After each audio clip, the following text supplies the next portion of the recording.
Insecure? Kinulang ka ba sa papuri ng bossing mong singkit?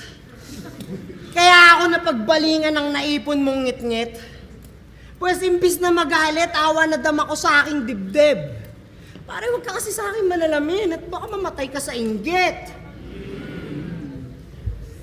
Tangina. Baka mamatay ka sa inggit. Tangina yan. Ang dami mong pinaghihirapan. Ang dami mong ginagawa sa buhay. Habang ako gigising ng kahit anong oras ko gusto. Tapos bayad lahat ng bills. Putang ina. 24 hours a day. 1 hour lang akong nagche-check ng bangko para kumuha ng pera. Tapos yung 23 hours, bahala na kung ano yung eksena. Kaya huwag kayong maniwala kay Bugoy na dapat mag-focus ka sa buhay. Dapat relax lang.